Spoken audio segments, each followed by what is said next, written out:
Para tratar do tema negociado versus legislado, convido a excelentíssima juíza Andréia Maria Limonge Passon.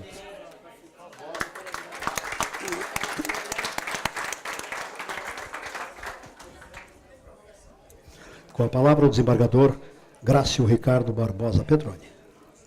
Bom, o breve currículo da colega Andréia. Ela é mestre em ciência jurídica pela Univale, especialista em direito civil pela Unisul, professora dos cursos de pós-graduação do SESUSC, da Matra 12 da Univale. Autora da obra Contrato de Trabalho e Gratificação de Função pela editora OAB. Coautora da obra Compêndio de Direito Civil pela OAB de Santa Catarina. Tem artigos publicados em diversas revistas especializadas. Então, a sistemática é a mesma, 20 minutos para a exposição e 40 minutos para... 20 minutos para a explanação e 40 para debates. Com a palavra. Obrigada. Doutor Grácio, boa tarde, colegas. Gostaria de agradecer à colega Maria Beatriz pelo convite. É o primeiro em 11 anos de magistratura. E somos poucas mulheres a expor, já vi. Somos eu, a Desirê e a Janice. Mas mais umas tantas... também tem isso. Mas tem umas tantas no livro, nós somos em muito mais na obra, né, da Matra, então acho que a gente já está passando a ter um destaque merecido, porque nós somos em muitas juízas nesse tribunal, né, e em tantos outros, mas muitas nesse. Eu vou começar dizendo que eu sou uma super fã de negociação coletiva. Então, eu vou dizer isso porque, como depois eu vou falar um monte de coisa ruim, não é para dar a entender que não serve. Eu sou muito fã de negociação coletiva. Eu fui advogada por muitos anos e, inclusive, trabalhei com sindicatos de trabalhadores, trabalhei com sindicatos não pelegos, mas híbridos, como sindicatos engenheiros, e trabalhei pelas empresas fazendo negociação. Eu adoro negociação, eu acredito no poder da negociação coletiva bem feita. Acho que nós temos um problema sério de sistema sindical no Brasil que prejudica o sistema de negociação. Isso não é de agora, sempre foi. E aí, quando você altera dispositivos de sistema, um sistema que já é meio tosco, porque ele não estava bem feito, ele tinha uma contribuição confederativa que mantinha uma outra contribuição legal, uma para manter o sistema confederativo e outra para manter o quê? Não sei, então. Porque era para ter saído em 88 e não saiu. Então, isso. E aí a gente tem a unicidade, né? E aí a gente mantém a unicidade, retira a contribuição obrigatória, atribui mais responsabilidade para esse sindicato que não tem mais contribuição obrigatória e diz eles que se virem. Como se isso não fosse depois trazer problema para nós, né? Porque, como eu digo para os alunos lá da Matra, eu falo, gente, tudo vira problema meu. A gente anda na rua, em Balneário Camboriú, vê aquele povo pendurado, né, na obra. Vai virar problema meu. Né? O garçom, eu vou no mesmo restaurante, é sempre o cara. De domingo a domingo, vai virar problema meu. Porque se ele está aqui de domingo a domingo, nós estamos com problema. E a gente resolve, pela negociação coletiva, me parece, uma série de questões que não são melhores ou piores para o trabalhador, que eu acho que é uma concepção que nós aqui temos, que está arraigada ao nosso sistema, mas que não é igual à concepção de muitos países e que, inclusive, as pessoas querem copiar. Querem copiar o sistema de pluralidade nos Estados Unidos. Para eles, funciona. Para nós, agora, nesse momento, o que é ser? Eles já se brigam entre eles, sendo um só. Porque não é um só. Porque tem o dos professores, mas tem dos instrutores. Porque eles não são professores, embora todo mundo faça a mesma coisa. Mas um tem qualificação técnica, o outro não tem. Então, mesmo dentro da unicidade, a gente já tem inúmeros sindicatos que foram se ampliando porque havia uma contribuição obrigatória que os mantinha. Então, a gente tinha um monte de sindicato invisível. Mas a gente querer uma pluralidade sindical sem dar opções válidas, não sei se é um sistema que vai efetivamente funcionar para nós. Nos Estados Unidos, você tem vantagens em cada sindicato. Por quê? São vantagens para todo mundo? Não. São vantagens sempre só para os filiados, inclusive em negociação coletiva. Mas a negociação coletiva ela não necessariamente vai trazer um prejuízo ou uma melhoria. Vai tirar o que a lei me deu. vai me dar mais do que a lei me dá. Não, gente, ela vai adequar. Existe uma coisa no Brasil, então, que se chama regionalismo.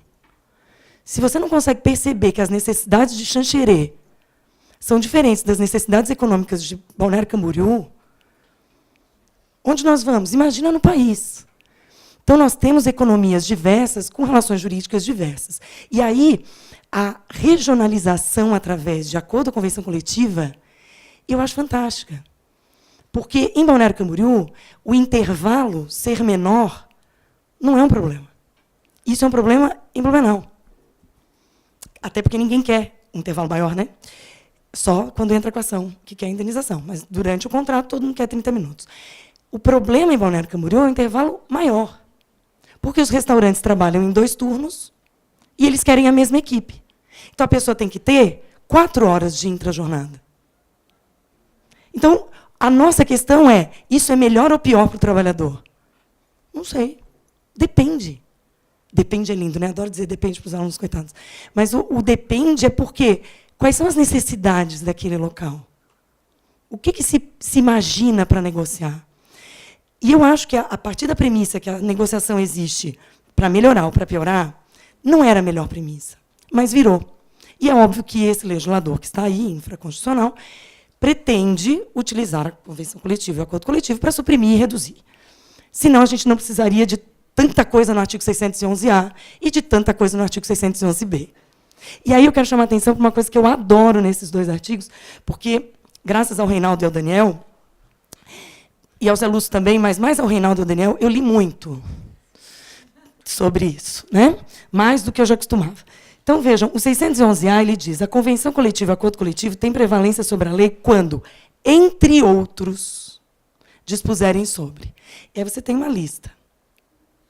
O 611-B, então, assim, para colocar mais coisas no acordo e na convenção coletiva, aquela lista é exemplificativa.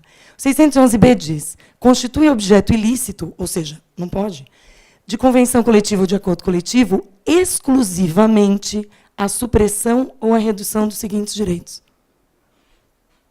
A lista para fechar é exaustiva, hein, gente? Vocês não inventem outra coisa, porque o que não tiver ali, a gente pode mexer. E é mexer para suprimir, ou extinguir, ou reduzir. Não é mexer para melhorar. Não está escrito que é para melhorar. É só para piorar. Então, vejam que nós já temos, na verdade, o que eu pretendo tratar é muito mais algumas pontualidades e umas questões de bipolaridade. Porque é bipolar a reforma. Ela é bipolar. Há alegria e tristeza no mesmo artigo. De quem quer que veja, entendeu? Falta medicação. Então, nós temos em direito coletivo, e até... Depois eu queria saber o nome do livro que o Oscar falou, porque essa história das cores, para alteração, meu irmão tem que saber, porque meu irmão é daltônico. Esse livro não vai dizer nada para ele, coitado. Vai ter a menor diferença. Bom, nós temos o princípio da interveniência sindical, é um princípio real, gente, de verdade, não é do exemplo do Lenny Streck. Esse é um princípio clássico da interveniência sindical na negociação coletiva, e ele está previsto no artigo 8º. Inclusive, a MP, a quase falecida já, que está em coma, a MP fazia uma restrição no artigo 611-A, 611-B, dizendo que... Desculpa, 611-A mesmo. Dizendo que era para fazer aquilo tudo, respeitado o artigo 8º, inciso 6º da Constituição. Eu sempre pergunto para os alunos, até porque eu me preocupo com eles vão estudar para concurso, você precisa escrever na lei que tem que ser respeitada a Constituição? Não sabia. Eu entendia que isso era meio óbvio. Mas é que, pensando bem, pela esquizofrenia e bipolaridade da reforma, se você não escrever, pode dar problema, tanto que a MP não vai vingar e vai ficar sem essa previsão. E aí vem aquilo que o Oscar falou sobre a questão de comissão de trabalhador. Eu achava importante estar muito claro ali que convenção e acordo coletivo se faz com interveniência sindical pelos empregados, sempre. E aí, com essa história de inventar comissão de trabalhador para entendimento direto, resolver questões do dia a dia, por quê? Quem é que dá a cara para bater? É o sindicato. É para isso. Então, tem que ficar muito claro que, embora não tenha mais a referência da MP, é evidente que, quando nós falamos de negociação coletiva, aquela que vai prevalecer sobre a lei, só pode ser, eu acho, pelo sindicato. Uma questão que eu trago só para... Porque a gente sempre gosta de trazer mais pergunta do que resposta, não é? Né? A aplicação de convenção coletiva de trabalho, acordo coletivo de trabalho, sempre foi para todo mundo da categoria. Não importa se filiado ou não filiado, o que sempre trouxe aquela discussão de para que me filiar. Porque o sindicato é um bom clube. Ele tem convênio com a farmácia, ele tem convênio com a academia de ginástica, ele tem, né? Ele às vezes tem um plano de saúde bacana. E aí é assim, porque efetivamente no plano do direito do trabalho não adiantava, não fazia a menor diferença. Agora eu pergunto, se só o filiado vai contribuir, porque o que fazia sentido naquele argumento? Todo mundo pagava.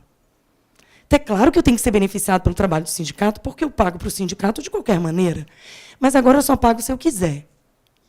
E aí o acordo coletivo continua valendo para quem não é filiado, por quê? Aí eu penso pela unicidade, pela porcaria da unicidade. Porque a unicidade diz que, como é só aquele sindicato que pode negociar, aí eu digo o seguinte, aí era melhor a comissão de trabalhadores, hein? Que pelo menos é da empresa. O sindicato, às vezes, nem conhece direito aquela empresa. Porque a convenção coletiva, acordo coletivo, a negociação, elas partem de uma ideia de que os sindicatos são ótimos, primeiro. E, segundo, que a aproximação, a conversa, as preliminares de pauta de reivindicações, contrapauta, que tudo isso é feito de uma maneira europeia. E não é. Quem já participou de negociação, gente, eu via o sindicato ir para a Celesc pegar a lista de assinatura da Assembleia, porque as pessoas não foram. E depois eles catam a lista de assinatura dos eletricitários, para constar depois na pauta de reivindicações que eles assinaram aquelas reivindicações. É uma fraude. Me falaram de um acordo coletivo para fins de registro de jornada, uma pessoa esclarecida de recurso de RH. Porque o pessoal da RH, quando não é advogado, né? Sendo ou não sendo, é prático. É prático, como tinha no dentista, né? São os práticos. A moça disse para mim, não, como a gente, para fazer uma mudança para o pessoal ser externo, precisa do acordo coletivo, a gente faz o acordo coletivo. Eu falei, como você faz? A gente liga para o sindicato, a gente faz um documento e o sindicato assina. Eu falei, mas não tem uma reunião? Os trabalhadores... Não. E ela, sinceramente, não sabia como se fazia um acordo coletivo de trabalho. Então, me preocupa porque é esse acordo coletivo de trabalho que vai prevalecer sobre a legislação. Que uma coisa é os sindicatos metalúrgicos de Timbó, que é lindo e maravilhoso. Que é lindo e maravilhoso, pleno emprego. Lá, o sindicato domina. Agora, o sindicato do Sechobar, em Balneário Camboriú, gente, bares, hotéis e restaurantes, que o patronal não existe mais porque ninguém quer ser presidente. Vocês têm noção? Porque o que acontece? Uma coisa que eu sempre falo para os alunos em direito sindical, porque eu sou daquelas pessoas estranhas que gostam de direito sindical, é que falta para nós uma sensação de pertencimento. Pertencimento a uma categoria. Em Balneário Camboriú, ninguém é garçom, ele está garçom. Como ele pode estar camareiro, estar pedreiro, estar servente de obra. Então, por que ele vai se sentir vinculado a um sindicato, a uma categoria, buscar condições melhores, se daqui a 3, 4 meses, que é o tempo que dura o contrato dele, ele não está mais lá? Essa história da prescrição, gente, eu parei de estudar prescrição em Balneário Camboriú porque eu não tenho que declarar prescrição quinquenal em Balneário Camboriú. Eu só tenho bienal, porque tem gente que leva mais de 2 anos para entrar. Mas quinquenal, só na Porto Belo, que as pessoas trabalham mais de 5 anos. Não existe isso lá. O cara que trabalhou muito tempo num restaurante ficou 2 anos e meio. Ele é o cara. Esse cara é bom. Ele chegou a gerente. Então, são realidades muito diferentes.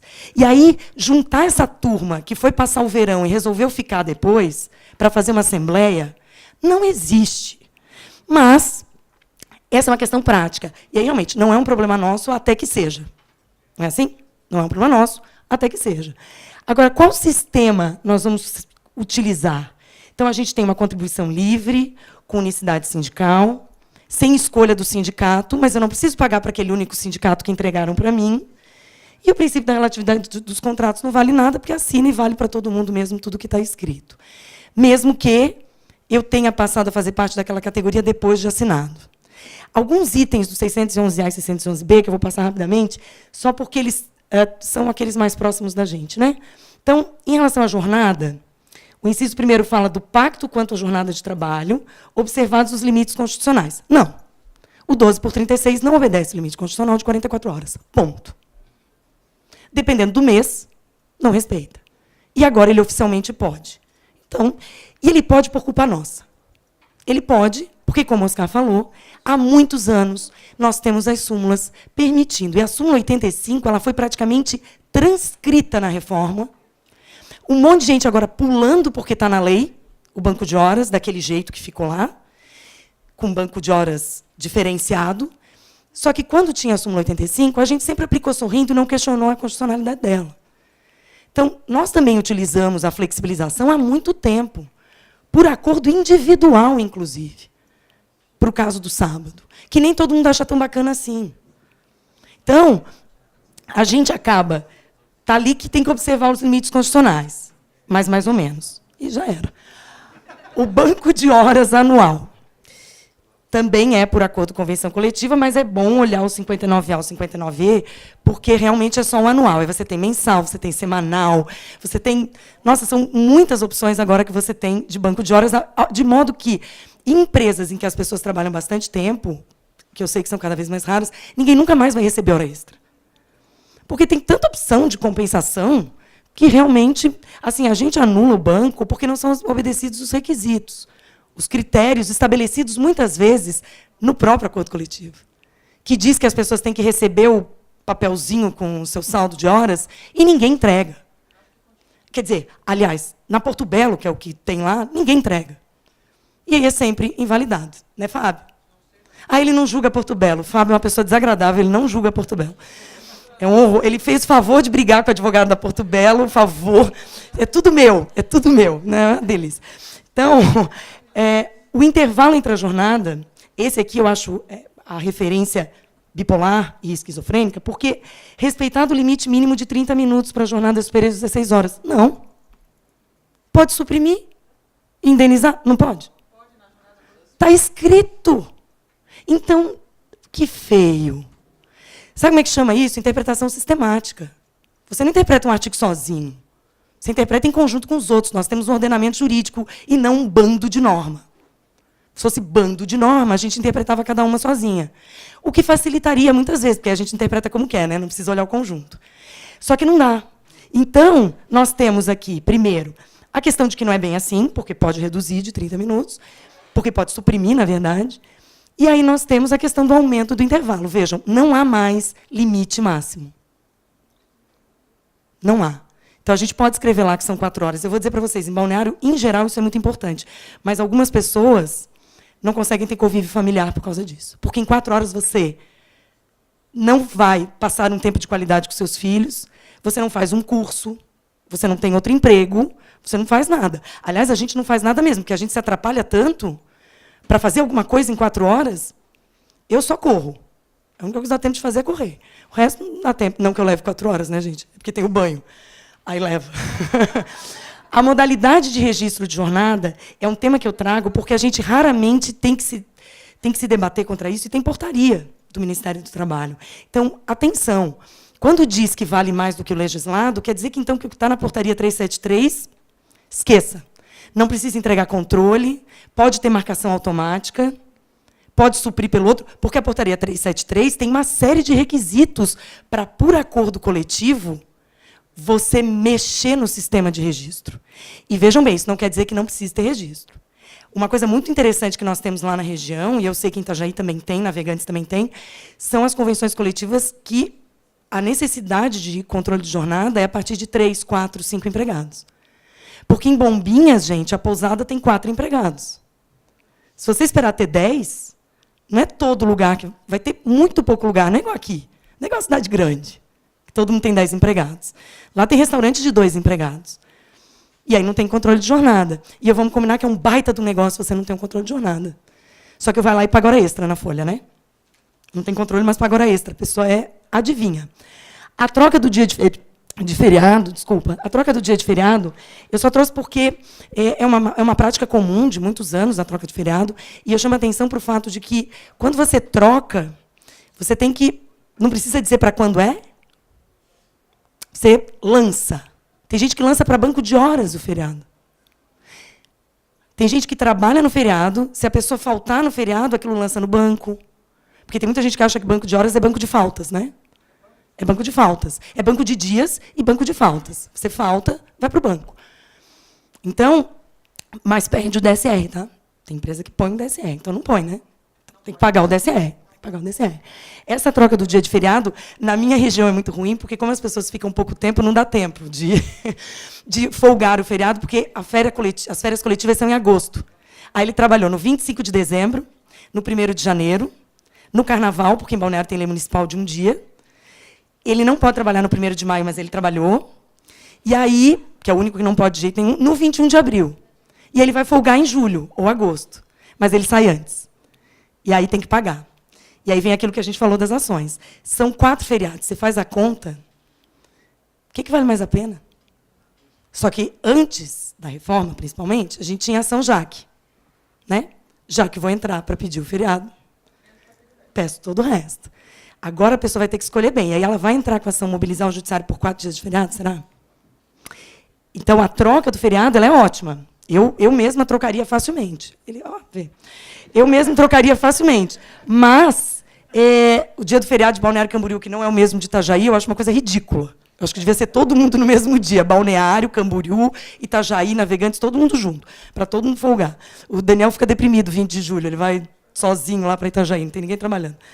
A prorrogação de jornada, aí sim nós temos um problemão, que aí com esse que eu não vou falar de todas as questões, obviamente.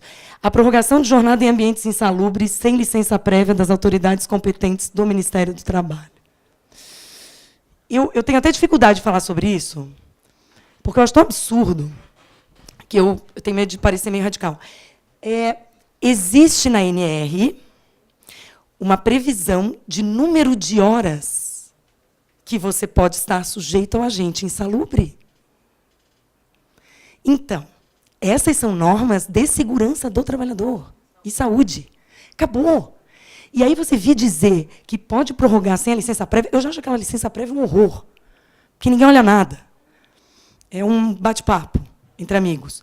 Agora, você dizer que não precisa dessa licença, na verdade, você está legitimando algo que já é feito, porque eu sei que tem um monte de gente que prorroga. Né? E não dá nada.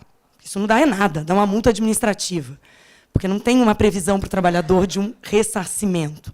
Então, está feito. Mas você deixar isso como algo que é óbvio e que pode, por acordo coletivo, eu acho muito grave. E aí, no 611B, a gente tem isto aqui, que diz que não podemos, né, negociar, então, não podemos negociar o adicional de remuneração para as atividades penosas, ninguém tem, insalubres e perigosas. E o que diz o caput? Suprimir ou reduzir.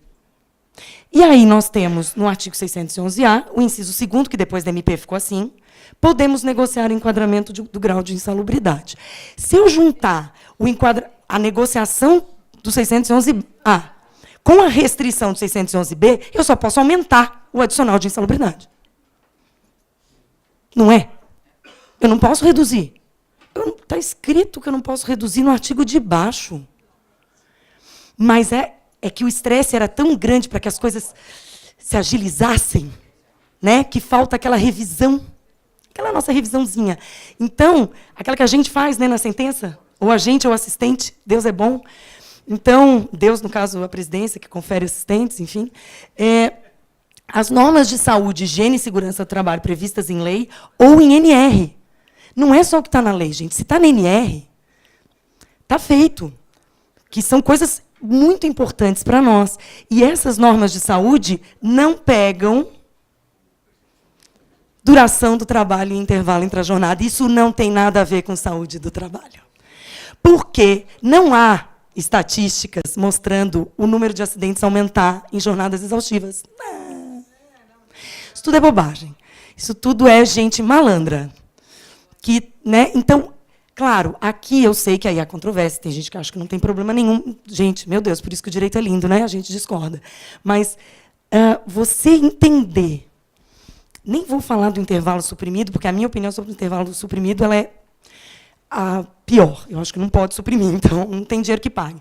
Mas você considerar que a duração do trabalho, que pode chegar a 12, que pode ser negociada, que pode ter o banco, que pode ter tudo isso, isso não faz parte da saúde do trabalhador, o excesso de jornada, aí eu sou obrigada a ir no solto maior e dizer que tem o direito à desconexão, sim, e que dá dano existencial. E eu peguei, até no livro, eu citei uma decisão do Narbal, maravilhosa, sobre... Por isso que eu achei, porque ele é maravilhoso, sobre o dano existencial numa situação bem específica, que era de motorista. Porque o que acontece? Que aí é juntar isso com 62, que o Oscar falou. O gerente ele pode trabalhar 24 horas por dia. Estou apurando, estou apurando. Ele está me matando aqui. Então, tudo isso para dizer para vocês que nós não podemos nem analisar o mérito segundo, ok? Mas agora que eu estou sofrendo bullying, eu vou deixar para vocês pensarem sobre isso e falarem sobre isso para mim, porque eu só tenho perguntas e não respostas. Obrigada.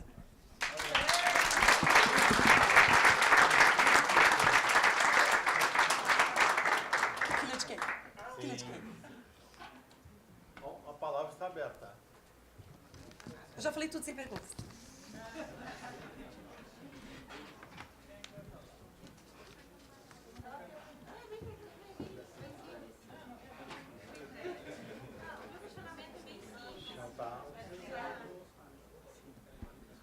Oi, André. Meu questionamento é bem simples. Eu queria saber a tua opinião a respeito agora com a mudança, para os que entendem que é constitucional agora o não pagamento da contribuição sindical, se as normas da convenção coletiva vão se aplicar ou não para os que não são filiados.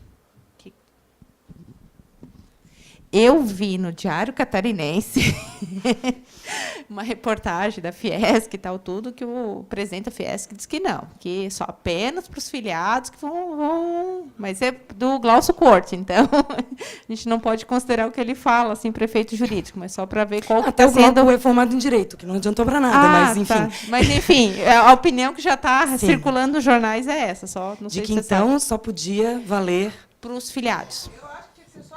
Assim, o único jeito de crescer o movimento sindical de novo é esse, é só valer para afiliado. Eu digo, assim, eu partilho da opinião da Patrícia Santana, enfim, eu continuo achando que tem que recolher. Mas eu penso que, se você partir da premissa que é constitucional você tirar a contribuição, você não tem mais manutenção para o sindicato que justifique que um não filiado se beneficie do que o sindicato trabalha para você. Ninguém trabalha de graça, gente. Nem relógio. Como assim o sindicato vai ficar trabalhando para o sujeito que não está nem aí? Que não se preocupa. E, assim, um sindicato sério... É que a gente fica com essa mania de achar que tudo quanto é sindicato é sem vergonha, é fraquinho, não sei o quê. E não é assim. Tem um monte de sindicato bom e que precisa da renda. A quantidade de desemprego que gerou o fim da contribuição, porque os sindicatos estão despedindo seus empregados. Porque eles não têm como pagar esses empregados, porque eles têm que bolar novas formas de receita. Teve um sindicato que eu falei, aluga o salão, aluga o auditório, porque tem que pensar em receitas que não tem nada a ver com os trabalhadores. Só que não é isso, né?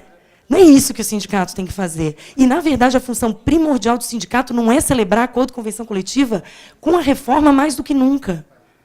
Mais do que nunca. Então, você atribui mais responsabilidade para o sindicato, porque, se vocês lerem com cuidado o 611A, vocês vão ver que o sindicato faz até regulamento empresarial por acordo coletivo, onde já se viu, é um ato unilateral do empregador. O sindicato nem tinha que se meter nisso. Ai, vamos democratizar. Quem é que vai pagar isso? A empresa? A empresa vai pagar para o sindicato fazer o regulamento empresarial? Que tipo de sindicato nós vamos ter, gente? Aí sim os sindicatos pelegos, porque eu sou contra a subvenção patronal, acho que quase todo mundo é. Se você tem a empresa de alguma forma contribuindo para um sindicato de trabalhadores, como se cobra isenção? Não é o que dizem do ministro do Supremo, que é o indicado? Então, assim, com subvenção não há isenção, porque fica muito difícil, a pressão é muito grande. E aí os acordos coletivos vão virar o quê? Né? Porque você pode negociar tantos itens. Pode negociar o que é cargo de confiança. Pega o artigo 62, vai ter... Gente, banco já tem mais cacique do que índio. A quantidade de empresa que vai ter... Todo mundo vai ser chefe. Porque você pode negociar quem é de cargo de confiança. Como assim? Então, até atribuições que não têm nada a ver com a função do sindicato, mas que, mediante boa paga, como, por exemplo, como vamos conversar, a quitação anual. Essa quitação anual vai sair de graça para o sindicato agora? O sindicato vai cobrar para fazer quitação anual? Só que falta. Então, o sindicato vai ter que sobreviver cada vez mais. E esse é um problema. Eu sugiro que leiam depois, até essa questão do parágrafo 2º, com o parágrafo 3º, porque fala da contrapartida recíproca, mas o parágrafo 3º é uma exigência de contrapartida. É uma exigência de contrapartida. Então, não precisa ter, mas, se estiver reduzindo o salário ou jornada, tem que ter. Então, nada na reforma é bem assim. Tudo tem um algo mais, né? Slide, assim, por enquanto, eu acho que tem que ser para afiliado, mas acho que isso não vai pegar. O que eu acho que a Fiesc vai ter problemas é com receita, porque os sindicatos patronais também recebem muita contribuição. Os sindicatos patronais terão problemas sérios, porque empresa não é filiada a sindicato, gente.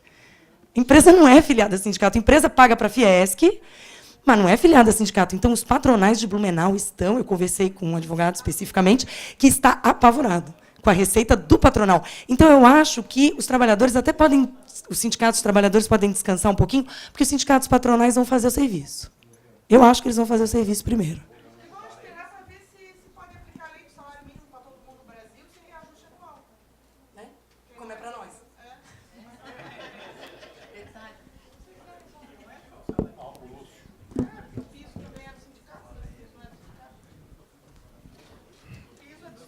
Andréia, querida, parabéns pela exposição brilhante. Estou te mandando um beijo do Carlos Begares de Goiás, que te viu você aqui à mesa. Ó. Não sei como que ele soube que você está aqui. Acho que aconteceu isso, que ele mandou um beijo para você, estou reproduzindo. Dizem que nós temos que respeitar súmulas sob pena de nulidade das nossas sentenças. Dizem que não cabe recurso, inclusive, contra a decisão que contraria a súmula. Certo? Tem uma súmula 437 do TST que fala que não pode fazer negociação do intervalo entre a jornada por acordo coletivo. Está em vigor, a súmula não foi revogada. Se entra e a lei nova está valendo. Morreu. Hã? Morreu. E aí o sujeito entra, eu nego segmento ao recurso porque está violando a súmula. E daí? Eu sei que eu não vou ser promovida nunca mesmo, então vamos falar sobre... Vou afundar a promoção agora. Afundar a promoção no seguinte sentido. Eu detesto a súmula 437, então é ruim perguntar para mim.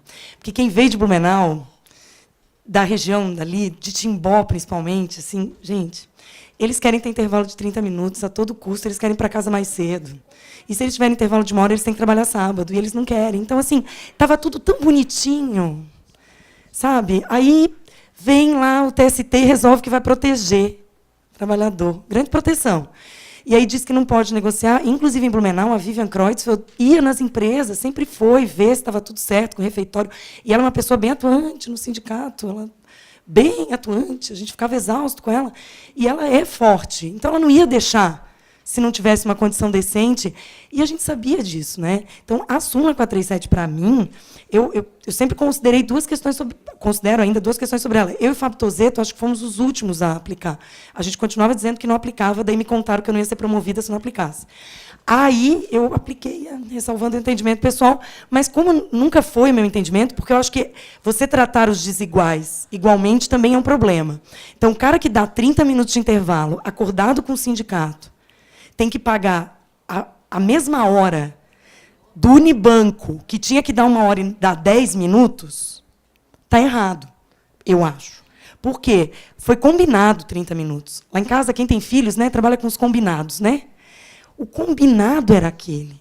E o sujeito não está trabalhando os 30 minutos que faltaram. Ele foi para casa.